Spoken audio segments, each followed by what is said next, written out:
In this episode of Nightmare Echoes, Eleazar and Jesse cover the 2010 James Wan movie Insidious, while also referencing other movies such as Hereditary, Stir of Echoes, Poltergeist, and The Shining. So spoiler warning. Also in the coming weeks, we're covering The Craft, Pan's Labyrinth, Night of the Living Dead, and Constantine. So please subscribe if you don't want to miss any of those. Enjoy the episode.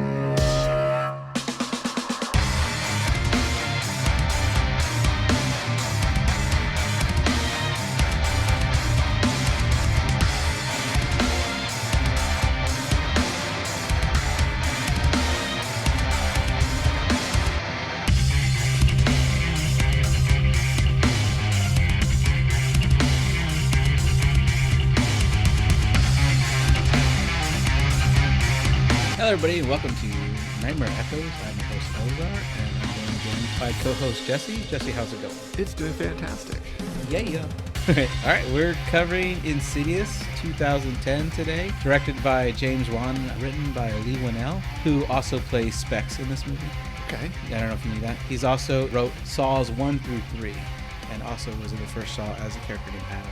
It also stars Patrick Wilson as Josh Lambert. He's also in the Conjuring series, which is also a James Wan directed movie, which is funny. Rose Byrne as Renee, Ty Simpkins as Dalton. Dalton also starred in Jurassic World, and he was the little kid in Iron Man 3. Okay. Which I liked a lot. This had a budget of $1.5 million and made over $100 million in the box office. Wow. Like, that's a profit, right? Wow. So you're going to have some sequels when that happens. They're going to demand some sequels.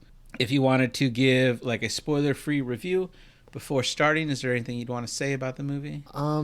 Yeah, what should we say? It appears to be a haunting movie, right? Like, that's the impression it gives. You've got a family that is in what seems to be perhaps a haunted house that they've just moved into. The family members are, of course, suffering due to this, but, you know, the story unfolds. They take various measures to try and solve this problem, and those measures don't immediately succeed, and again, without spoiling anything, there further details unravel. We meet characters who know more, and soon we do in fact find out what is going on and why and how it has to be, you know, resolved, and then we get a climactic scene where we see everything hit the fan, I guess. Sure. Okay. All right. So if you haven't seen it, I think it's a good watch. I think the plot is something you wouldn't want spoiled for you. I think you'd want to watch it. That's why I'm trying so hard to be vague. It's so hard. It's so difficult. I know. I'm just telling the audience. Listeners, go watch it. If you haven't seen it, don't let us ruin it for you, because we're going to spoil the whole thing. And I really liked going into this one not knowing anything about the movie. It was not ruined for me by anyone, and I got to enjoy it. I saw it for the first time last year, even though it's like at that time, a 13-year-old movie. But I got to see it without it being spoiled, and I think it's worth it. So please go see it if you haven't. We're about to spoil the whole thing. So the movie opens, we see Dalton, who's one of the three kids. They have two sons and a daughter, Dalton, Foster, and Callie. We see Dalton sleeping, and we hear creepy music, and we see the face of a woman wearing all black holding a candle, and she is dubbed by the community as the Bride in Black. Okay. I'll say all the names of these guys as we get to them. Okay. They all have weird, could have been better names. And then we cut right to a title card, and we have some credits. Can I just say that title card?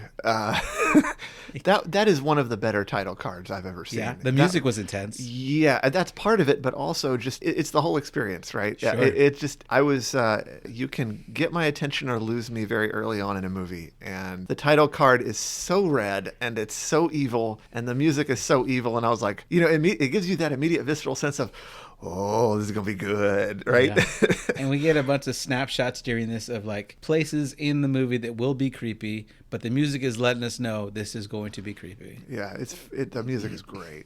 Yeah. Fantastic. After the credits, we meet Renee, who's the mother of this family. She wakes up because Josh is snoring. She goes downstairs. We see that there's all these boxes around this house because the family is still moving into the house. They're new to this house. Renee puts some books on a bookshelf and sits down to look at a photo album. We see a wedding picture of her and Josh at their wedding. And then behind her, because the way the camera's filmed, you can't see him until he speaks. Dalton is downstairs. He says he doesn't like his room. While they're looking at pictures, they see pictures of Renee when she's she's younger, but they don't have any pictures of Josh when he's younger. Then we hear the baby girl, Callie, start crying. So she's got to all right, time to get up. So she starts, making breakfast. She's on the phone, trying to connect with the billing department. She's trying to feed the 3 children, Dalton, Foster, and Callie. Josh is upstairs getting himself ready for work. He finds a gray hair, yanks it out. He comes downstairs, and she's obviously struggling to feed the children. And she's on the phone trying to handle their bills at the same time. And Josh walks in all nonchalantly. He's like, I could be the billing department, making like a subtle joke and looking at the kids like, that's a good one, right? And I'm like, dude, she's obviously struggling to help her out here. Yeah. He tries to bite a fruit and he finds out it's wax. It's not real fruit on the table. She goes to the other room and sees that her books that she just put on the shelf are all over the floor. She comes back in. The kids claim they didn't do it. Once again, we have this tactic of using a little bit of marital tension as a way to create early tension in a movie, Yeah, and then Josh starts to leave, and she's like, hey, aren't you taking the kids to school? And he goes, oh, I can't. I have a meeting. So she's just like left like, wait a minute, I had things I was supposed to do, and now I have to upset my day because you didn't even tell me this previous made plans that we were going to go through. Yeah. Now you can't. Which is be there. Kind of a dick move. Yeah. It is a dick move, right? He's not being a good supporting husband here. But he's also not like cold and absent like frickin' Steve in Hereditary. Sure. We see that Renee is writing her own song. She's playing on the piano. When she starts to hear Callie, the baby, crying over the baby monitor, she goes upstairs to burp her, and we get this weird feeling when the attic door opens. And she goes upstairs to look at it. We see that the chain to turn on the light is so high that even she has to step on the ladder to pull the chain down to turn on the light in the attic, which I think is just poorly set up. And it's just there to establish that in a little bit that's going to be important. And then one of the rungs on the ladder is broken. Well, yeah, and why would you leave a ladder there with broken rungs? Like, take it down. I almost thought that they just moved in. They didn't have time for her to do anything. Yeah. She's busy handling the kids, trying to work on her own stuff. Sure. I think she just didn't have time to do it yet. But their house is really nice. It's massive. It is. And in that scene where you can see the furnace in the attic with the fire in it. It goes so well with the whole like red fiery kind of theme of this movie, I think, that keeps popping up like in the title card. And sure. This house, I feel like, and the director said he picked this house to be instantly the audience to feel like, oh, of course it's haunted. Look at that thing. Yeah. Like it's old, it's creepy, it creaks. Of course it's haunted. Everybody's downstairs. Renee is looking for sheet music. Dalton's the only one upstairs. Josh tells Renee that yes, he definitely knows that they packed the sheet music, and she's like, yeah, I'm the one that packed it. I know that we packed it. I just can't find it. He keeps trying to come up with ideas, but he is at least in the scene holding Callie. She's crying. He's trying to comfort Callie. So at least he's helping as a parent here in this scene. She's going everywhere trying to find her music, but when Dalton's upstairs, the attic door opens again. He feels called to walk up there. He tries to turn on the light. He climbs the ladder. That rung on the ladder breaks and he falls. Everybody downstairs hears as he cries out in pain. They run up there. Was he crying out in pain or crying out in fear? Because I think it's a little unclear. Yeah, I think the parents think it's pain. Because we see him for a second. We see him for a minute laying there, and he doesn't appear to be in pain, right? And he's not making any sound, and it's a while before he screams. Okay, right. You're right. I think the parents think that he's in pain. Yeah. And that's why he cried. They see that the ladder has been broken, and they're like, why were you up here, buddy? And they tell him that he's not supposed to come up here anymore. And as Renee's kind of like cleaning up the mess a little bit, as Josh carries Dalton downstairs, she looks over and her box of sheet music has been placed in the attic. And we don't know who did it. They tell Dalton, don't explore anymore. Josh points to a picture that he drew and says, hey, even though you're a superhero, you're not invincible. And these pictures come into play way later, but we see that they exist. But we don't really focus on them, and neither do the parents. They don't really look at them and see what they're saying as of yet. Back in their bedroom, Josh is asking Renee if she put the box in the attic, and she's like, don't even start with me. Kind of like just stops that line of questioning, like, I did not do it, but I don't want to get in this argument with you. But Josh says that the next day he will put a lock on the door. He says that he just doesn't like feeling helpless when those kinds of things happen. Renee jokes about just putting dog leashes on the kids. The kids. Yeah. And he says, I'll stop by the pet store tomorrow. That's right. I think this is awesome. Renee thanks Josh for letting her spend time on her music. And he says that he loves her music. She says, which one's your favorite? He's like, the one about me. And she says, they're all about you. And he makes like a joking, like sings lyrics to a song. Yes, we get this nice, cute coupley stuff going on. on. Yeah. Even though we started out with the marital tension-y stuff. Sure. And that does come back later, but it's like, I guess it's establishing that this is not one of those situations where their marriage is destroyed. It's just there's tension, but it's not. Yeah, I mean, marriage can be stressful. Everybody in this family is on the same team. I love that. Unlike, some other movies. Yeah, but I like the song he's making up, like, he's so good looking, has such big muscles, something like that. And she's like, shut up. And watch, his song's the one that becomes a hit. Right? At night, we're focused on Dalton sleeping, and in the dark, we can barely see his shape watching him, and I think we see some claws, like in the dark. Yeah, okay. The next morning, getting ready for school, Renee is cooking breakfast, and she asks Josh to go get Dalton up. Josh grabs his clothes. He's like, come on, champ, let's get up. He tries to wake him up, but the more he shakes him, he will not wake up at all, and he starts to get scared. Then we cut to them at the hospital, where we learn that he's in a coma. The doctor says there's no brain trauma. The doctor's never seen anything like it, and there's no medical explanation why he's in a coma, but they're going to run some more tests. The doctor gets a phone call. He's got to run. And Josh is like, but how long will these tests take? And we cut to 3 months later. We're about to start the tests. No. No, 3 months later, they finally have brought him home because there's nothing more they can do at the hospital. We see a nurse explain to Renee the procedure on how to install a nasogastric tube down Dalton's nose and throat. He has some IV bags set up there for nutrition. Later, Renee is playing some music, but she can't seem to focus because she's worried. This is where she hears a voice on the baby monitor. Yeah. So this scene, man, like I actually, this is a very scary scene. Yeah. I mean, it's really scary. It reminds me of, spoiler alert for Stir of Echoes. Mm-hmm. Stir of Echoes, where the babysitter hears the kid she's babysitting talking to a ghost on that baby monitor because he doesn't know he's being spied on. And then they start talking about the babysitter. Yeah. It's pretty creepy. But in this movie, there's whispers there. She doesn't go up to her baby right away. She stands up, walks into the hallway, and is listening really close. Like, why wouldn't you go to your baby right away? But you hear there's nothing you can do about it, and she still doesn't go upstairs, and it continues with the spirit saying, I want it. Give it to me. Give it to me. And then the voice yells, no! That's when Renee drops the monitor and runs up the stairs. Well, I was going to say, too, that, like, if this scene had not had the big shout now, I think it would have been actually better. Yeah. That may be my own bias toward subtlety, but Sure. I think it's better. It was the subtle whispering was scary. The shout was, it kind of ruined the subtle, like, because you could have been like, did it really happen? Did she imagine this? Exactly. And later when her husband's like, well, maybe you just picked up interference, it could have been interference. Right.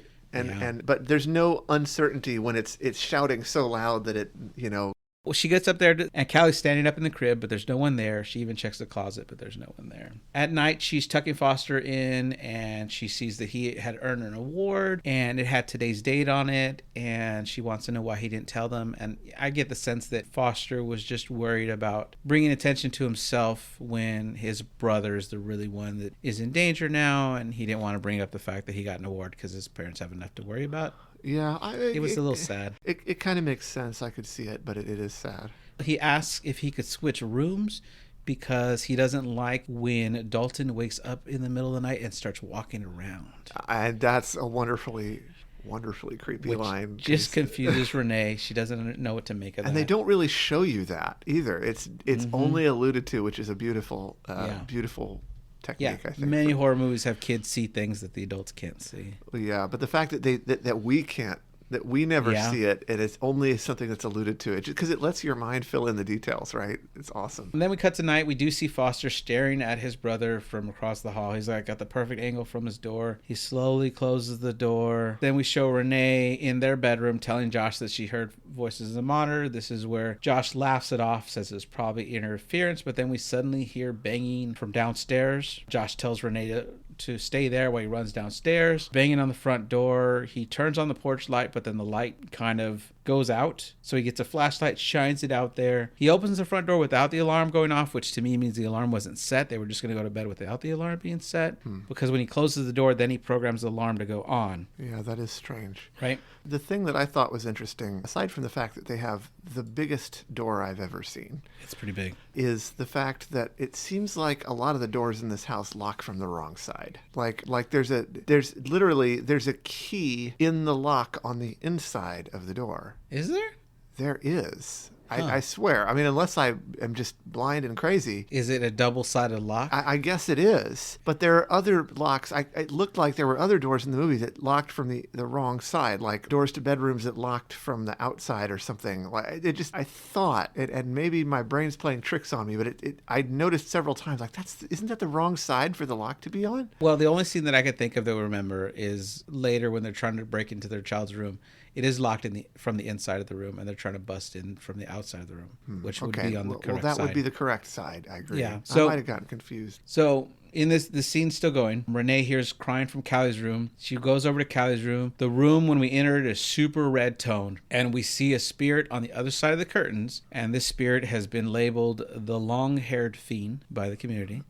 She screams. Josh runs upstairs. When Josh gets there, the room is less red. It's more white tone with a little bit of red lighting, but there's no one there. Just then, the alarm goes off. Josh runs downstairs, and the front door is wide open. Renee gets Foster and Callie, and they all go into Dalton's room to be together in safety. And this whole scene is just absolutely terrifying. Like, it's done really well. You're scared the whole time. Josh grabs a poker and looks around the house for whomever could have broken in. He's turning on lights as he goes, and then the alarm goes off again. He runs back. The door's wide open again. So I think he assumes that the person, whoever broke in, now left again. That's why the door was open again, because after this, they just all go to bed. Yeah. It's very upsetting. I wouldn't be able to sleep after that. I don't know about you. Yeah, no, I mean, literally, after this movie, I had to keep my closet doors closed at night to sleep. I do want to say, spoilers for the second movie, but without going into detail, this scene has a whole different meaning in the second movie. And I can't wait to get to there. Yeah, I don't want to ruin it, but I can't wait till you get there. All right, yeah. All right, so the next day, Josh is at his teacher job. And the class is ending. We see that he's drinking a lot of coffee because he obviously didn't get enough sleep. He calls Renee to tell her that he has to stay late to grade some tests and that she doesn't need to wait up for him. But I get the feeling that he's lying to her. And definitely. Yeah, he's just avoiding the problem. He has an excuse to stay away from home. Which is really terrible to me, because it's like it's his job to protect them, right? But he's just going to leave them to whatever this freaking thing is. Yeah. Like that he knows it's there, and to the point that he's scared of it, and he's just going to freaking sacrifice them. I feel like that's almost too much, you know? Yeah. Like it's almost too heartless. A little bit. I understand he's scared and that he would want to get away somehow, but like, I don't know. I feel like that's almost pushing what I would believe. Later, she gives a line that he has a history of trying to avoid the stress. And I know that line, and I understand that. I just think it's too far. Like there are things you might do. Sure. But I don't think you would just abandon your family to the thing that you're afraid of. You would maybe take the whole family to a hotel or something, but I just don't think you would just be like, y'all deal with it. Y'all just hope you don't die. The Poltergeist method. Take the whole family to a motel. Yeah, right? Yeah. Also, can I point out on his chalkboard? Yeah.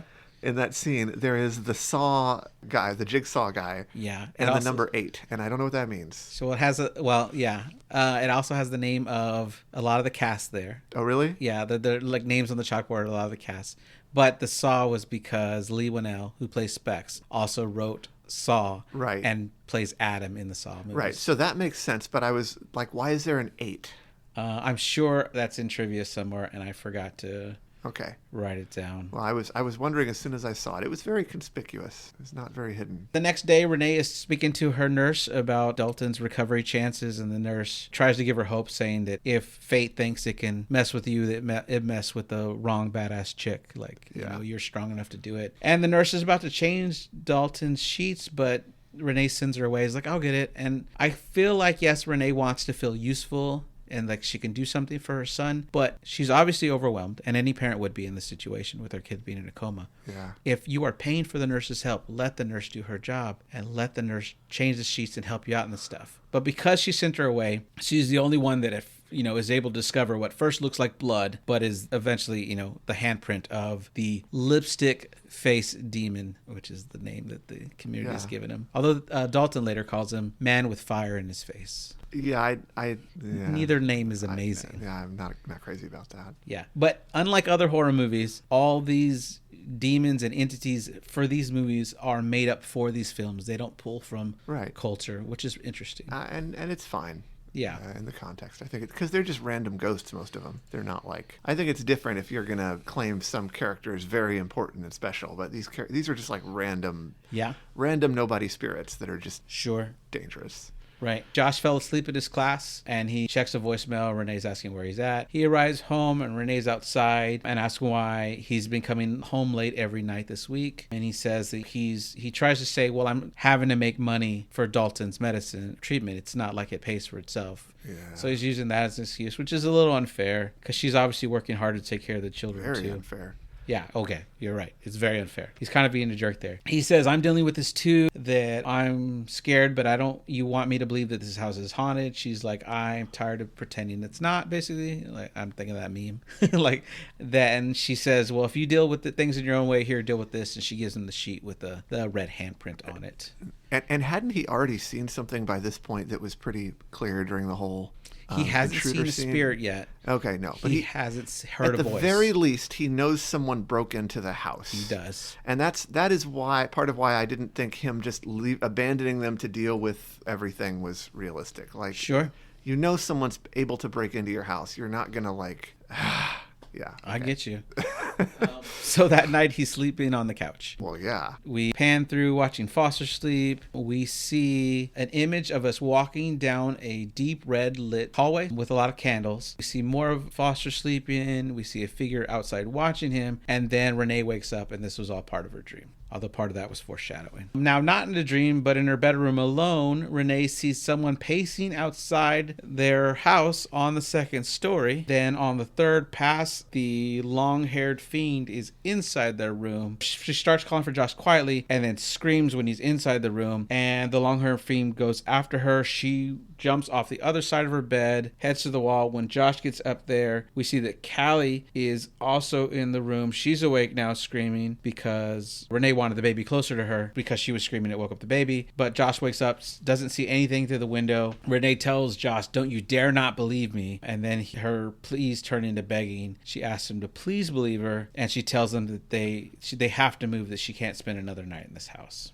So then we see them moving into a house that says for lease. So I think they own this first one and they're leasing the second one. Right. I'm trying to figure out what's going on. I thought they I didn't notice that. I thought they moved in with her mom or something. No, her mom is moving them in because there are scenes where later on someone inquires to where the other children are, and they say, oh, they're with Lorraine. And so they're at her mom's house. See that the kids are with her. Right. Okay, yeah. That's why I was confused. Yeah, you're good. But that house on the front, it says leasing. Yeah. And so they're there with the new house. Renee's unpacking. This is where we meet Josh's mother, Lorraine Lambert, who is there to help moving in. She seems like a nice, loving parent. She's an interesting character. I like her personality. I do too. She's got character. Yeah, she's played by Barbara Hershey, and she was in Black Swan and also Stephen King's Riding the Bullet. Okay. Which are movies I've seen. And I have not. She looks through a family picture, and she comments that she can't believe she got Josh to stand still for a family photo. Yeah. That's her second allude to Josh in photos. Renee says she can't believe she's moving again. They just did this, but it was obviously her idea. But Lorraine seems like very supportive. She's like, look, I don't think you're crazy. Nobody, not me or anybody, knows what you're going through right now. She's like, do whatever you need to do to survive this. And I think that was awesome. On that subject, I'm complaining about the dad, not believing her. I feel like that didn't last very long. You know what I mean? It comes back a little bit. But yeah, it does, and in an annoying way. But it's at least they didn't fully commit to him just being a hardened skeptic, even when he's clearly seeing things he doesn't have an explanation for. Sure. Although there's definitely a scene later that was very annoying to watch. Personally, I was like, Well, when we get there, I have comments on what maybe is happening that maybe it's not his fault. So we see the new layout of the house, and this house looks like a happy house. It's lit up really nice. I think the director said the audience is supposed to think, oh, there's no way this house could be haunted. And it did come across that way. Yeah. She's walking through the house. She's cleaning up the mess. We see that Foster's allowed to eat on his bed because he left food there, and I'm thinking, no, not in my house, buddy. Like, that is not happening in my house. That's the real horror movie. Right? No kid is eating on their bed. They eat at the table, and that is it. Coming soon, child with crackers in bed.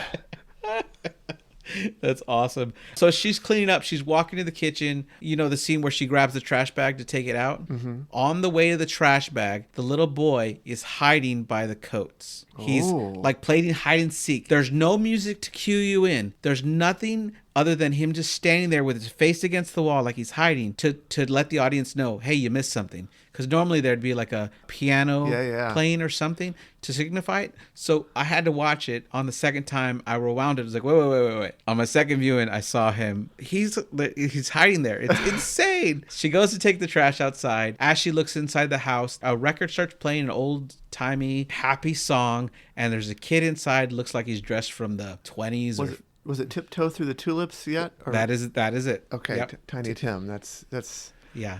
That was a 60s novelty hit, very well known. And so we see some kid dressed in old-timey clothes, inside dancing and laughing. She goes to the next window and he's gone. She goes inside the house to look where he was standing, and then the kitchen door closes. She goes towards the kitchen. We see him run behind her down the hallway laughing. She follows him into Dalton's room. She sees a shoe sticking out of like the stand-up dresser. When she opens it, it's just shoes.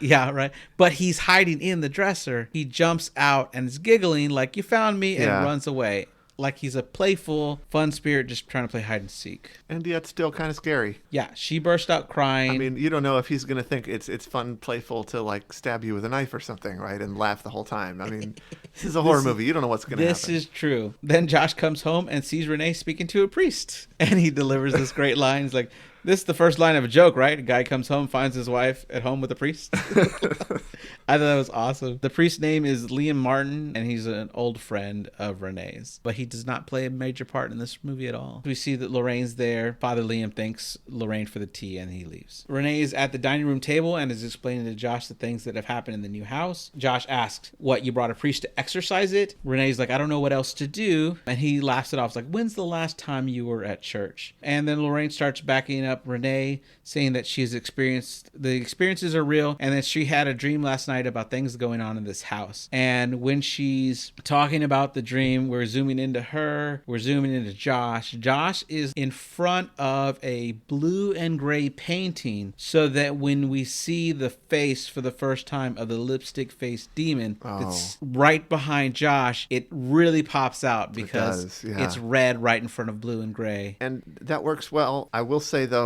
I feel like the demon is just a little too Darth Maul. You know, just a little too corny. There's definitely a part of the fan community that refers to him as the Darth Maul demon. I would prefer him to be a little more like unexpected in his appearance. He really looks like a child's drawing of a demon, which, you know what I mean? Yeah. Like too generic for my taste, but maybe I'm being too picky. I wonder how long it would take to get him in that makeup. The guy in the makeup, though, is the composer of this film. Oh, really? The one that did the music is the lipstick face demon. Well, that's a lovely touch. I think so, too. That's pretty neat. Just then, we hear a ruckus happening in Dalton's room. They run to check, and the door is locked from the inside. There's a big slam. Josh finally bursts through the door, and the whole room is trash, and Dalton is now on the floor. The room is very blue tone, and there is a big red handprint on Dalton's sheet again. Renee begs Josh to help him, and Lorraine tells them that she knows somebody that can help. And then this is where we cut to my favorite characters in this movie, which are Specs and Tucker. They are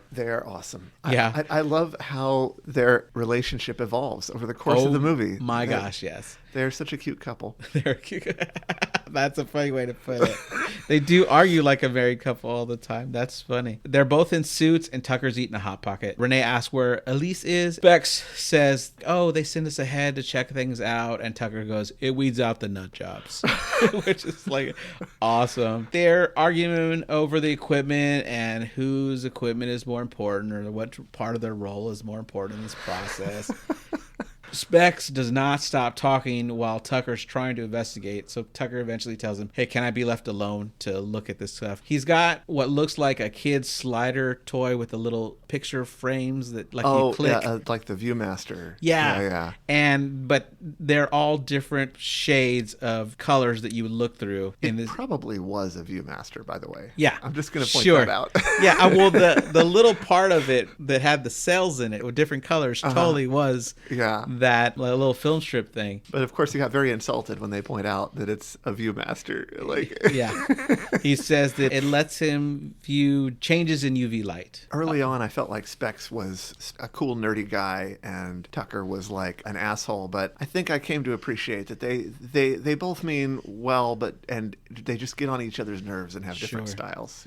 Yeah, we see them throughout the entire franchise, which I think is good. fun. I'm very glad to hear that. Yeah. So he's looking through different colors, and as the color changes from yellow to blue, we see who is labeled as the doll girl, but we see two of her. Like, it's her and her image is there twice. She has this freaking creepy smile as she's looking down the hallway, and he starts slowly backing away, and he goes to the group, and he tells them that, okay, you can call Elise now. This is real. And that was very The Shining, kind of, right? Yeah. Like the twin girls in The Shining kind of scene, You know, it's interesting because everybody refers to them as twins, but when you listen to the interview that Jack Torrance is having for the position, they establish that the girls were 8 and 10. Oh.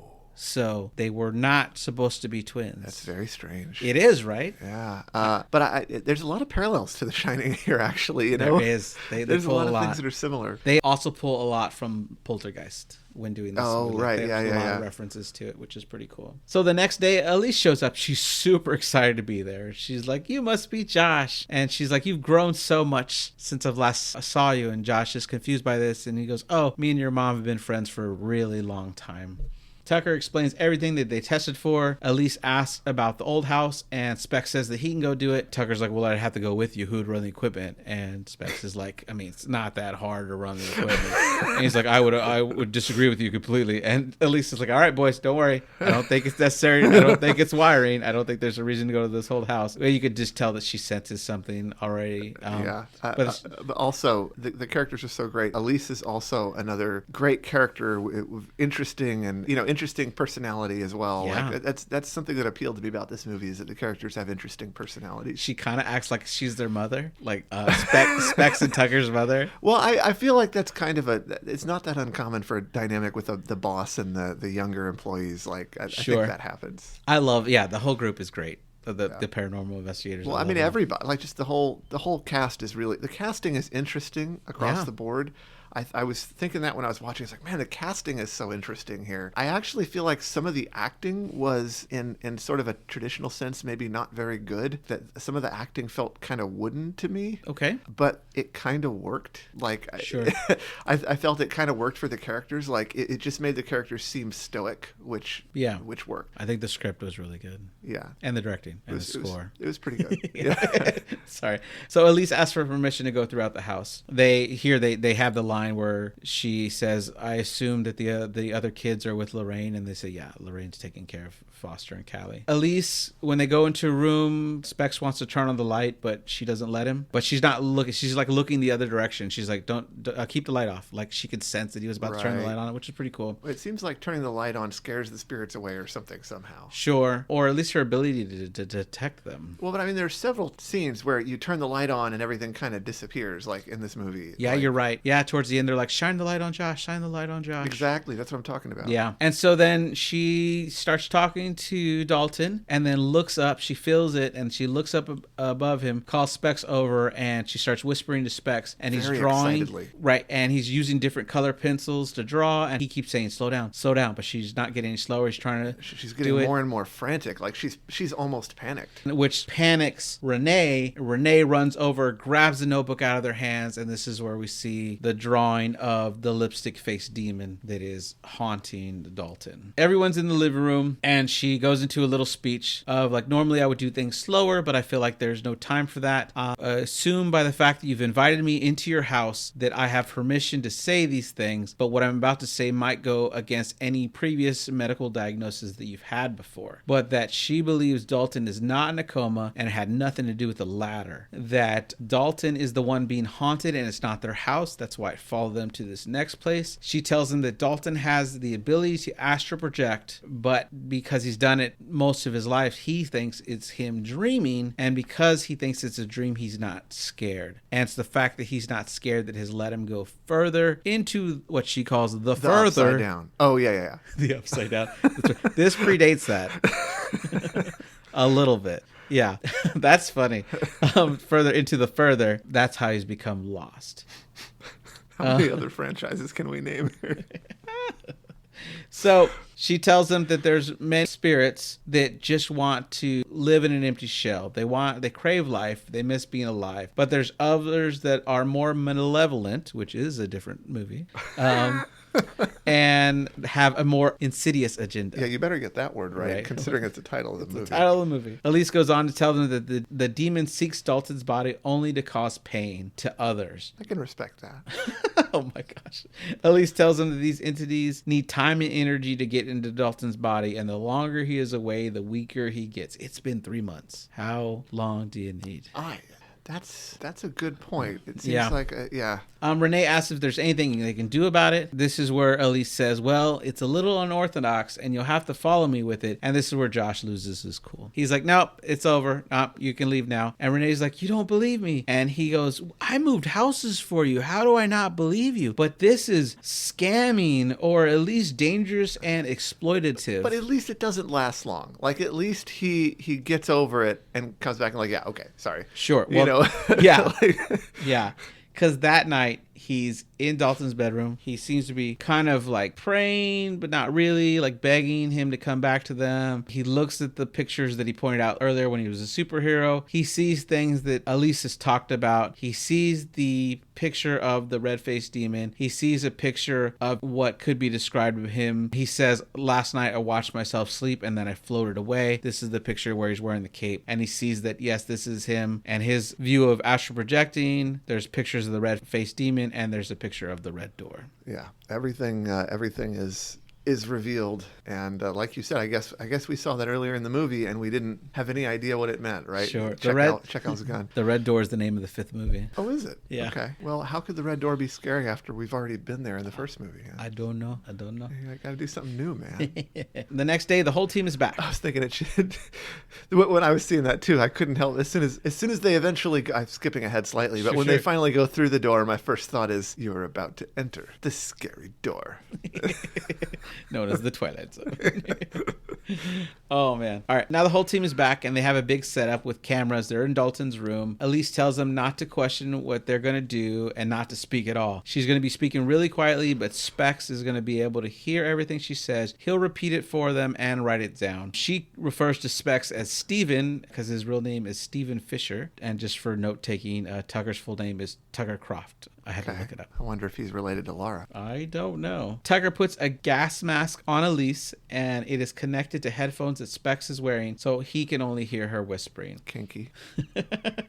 The camera goes off several times during the scene, and Specs is taking notes really fast. They're calling out to Dalton, who does reply, telling him that he can't see where he's at. Dalton is afraid to talk because if he is heard, they will hurt him. Dalton refers to the lipstick face man as the man with fire in his face. As the entity starts to curse them out, it seems to be hurting Elise as she is screaming, or she's shaking, and then she screams really loud when it hurts Specs' ears, because if the headphones are set up for him to hear a whisper, her screaming, it would hurt his ears. Just then, Dalton's monitors start going off, like if his heart stopped, but it's because he's standing right next to them. He puts his hand on the table, which sends them all flying out. And then we see the doll-faced demon and her whole family like attacking them. The long-haired fiend grabs Renee, and Elise starts commanding the spirit to get out of Dalton's vessel, and then it all just seems to stop. It's all very literal.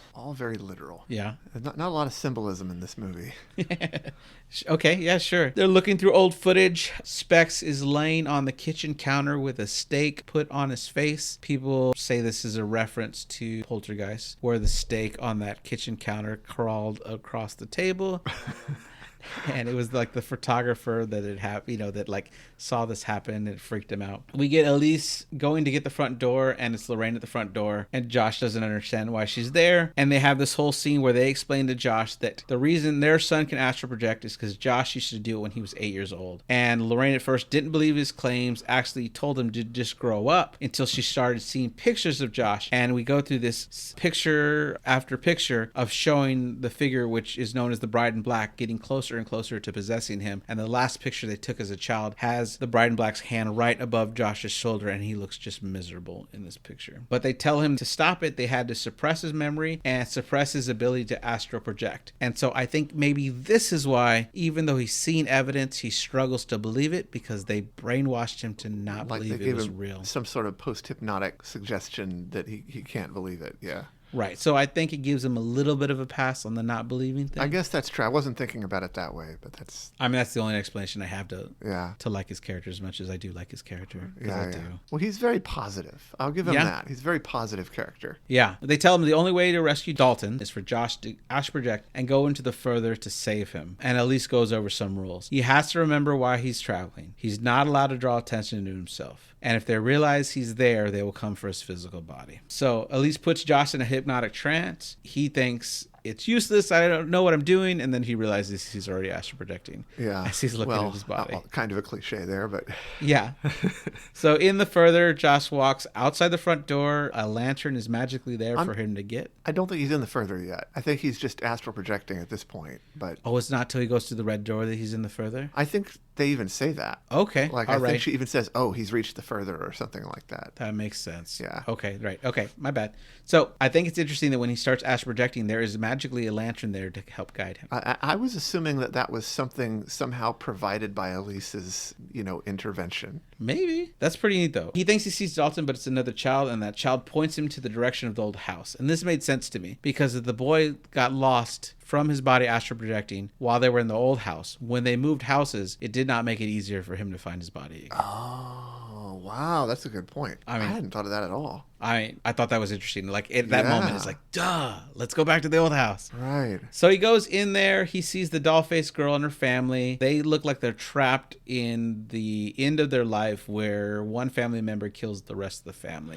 So that would kind of explain some things, like why that house was what triggered the problem, because he had been astral projecting, but it hadn't caused a problem until he was doing so in a house that was haunted by the spirits of this dead family, right? That was why it became a problem when they moved into that house. Sure, that makes sense. So he's there with spirits. He keeps calling out to Dalton. He's drawing attention to himself. He's asking the spirits where Dalton's at, which is not what he should be doing. I was thinking the same time. I'm like, are you stupid? They just told you to try to blend in and not let them know that, it's like, God, ask for directions from the damn spirits. What is wrong with you?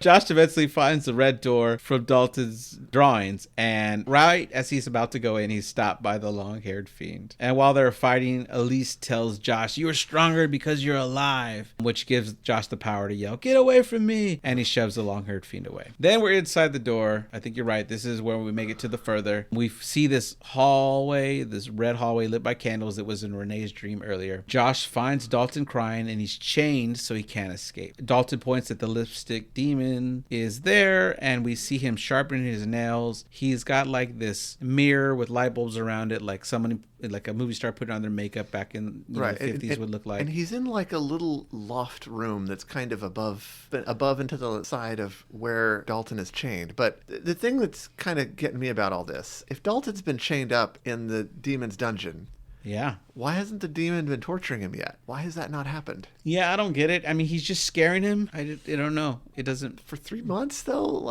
He's not going to hurt him? I don't know either. You're right. It seemed weird to me. It didn't seem right. Felt off. Sure. I did like him sharpening his nails while listening to Tiny Tim. There's something very funny about that scene to me. and very, very, very corny, but at least funny. So the demon and Josh start fighting, and in the real world, world, the house that they're in starts shaking. Josh and Dalton run away. They run back through the door. They start running towards the house, but spirits from everywhere start noticing them. They are able to pass by them. They make it back to the house. Elise is instructing them to shine the light on Josh and Renee to call him back. Josh split up. Dalton is being chased by the lipstick-faced demon, and Josh is confronted by the bride in black from his childhood. Josh asks the bride, "What do you want from me?" and commands her to get away from him, and the bride just keeps smiling the whole time while holding this candle. We see the bride fade away, and Josh wakes up with a massive breath like he hasn't breathed in a long time. At this time, Dalton wakes up as well. The family is celebrating as they're all together. Tucker and Specs are packing up. But it wasn't obvious that he made it. Yeah. And right then I was like, I'm not sure. Sure. I called it. Yeah. As Tucker and Specs are packing away the equipment, Tucker says he got some amazing photos, and that if Specs were to write a book, that the photos would be the main selling point. Then they argue over what would be the main selling point, which is funny. Well, no, I mean, it was cute because he finally gave him credit. They gave each other credit in a way, right? Sure. Which was very nice. It was a sweet resolution. Yeah, but they still argued over who was more important. Well, that's how their friendship works. That's just true. Okay, that's funny. We see Dalton eating with Lorraine and Renee, and they joke about how hungry he is, and he tells them that he's really tired. And Renee says that he's not allowed to be tired, and she's never going to let him sleep again. Josh thanks Elise for showing him a new world, and Elise tells him that he's been there before, and she just had to remind him that he was there. Josh is looking through the pictures, kind of smirking. He hands the pictures back to Elise, and then she just senses that something's wrong. So she snaps a picture of him. He yells, "Why did you do that? You know I hate pictures being taken of me." Then he starts to strangle Elise, and he kills her. And then we see that Renee comes around to, check on them. She sees Elise dead in the chair, and she sees the last photo taken on the camera, which shows the bride in black and does not show Josh. And that was what I figured. Yeah, I figured it was going to happen. I was waiting for it. And then Josh appears behind her, grabs her on the shoulder, and she gasps in fear, and the movie cuts to black, and then we start rolling the credits. Yeah. At the end of the credits, we see an image of the bride in black holding the candle, and she blows the candle out. Oh, I don't think I watched all the way to the end. No? Oh, okay. That's, so again, it's happy ending. A woman gets to live again. Dalton's alive. Everybody who is alive is happy. Yeah. My comment would be, I enjoyed the movie. Yeah. Like I said, I felt like it was very, very literal and pretty simple, and like I said before, a bit corny. Sure. Acting wasn't entirely great, but that didn't really hurt it because, like I said, it kind of worked for the characters. But there was a lot of it felt borrowed. Okay, maybe it was homages to other movies, but a lot of it felt a little bit borrowed, a little bit cliche. I would say I did enjoy it, but at the same time, I would not classify it as like I wouldn't put it in my top 10. You know what I mean? Sure. I like this one a lot, though. Yeah. I enjoyed it. I did enjoy it. I would be interested to see the sequel. I just I do think it was simple, not much metaphor to it, not much, symbolism, and it could have done with a little more subtlety, I think. Sure. I get what you're saying. Yeah. I like it a lot. I like where the next one goes. It expands with a couple more characters, but we do get to see this family again, which is fun. That's good. Yeah. Because, left on a cliffhanger. I know. I was going to say, we gotta do something about the old lady who has now switched genders. We ought to get some sort of scene where she thinks the old lady switched genders. Oh, she may have been trans, or he may have been. Right. Although if he had been, it wouldn't make much sense. Never mind. No. Yeah. The Bride in Black. Yeah, you'll learn about the Bride in Black's history. Okay. Well, guys, thanks for listening. We hope you enjoyed this episode of Nightmare Echoes, and we hope you listen again.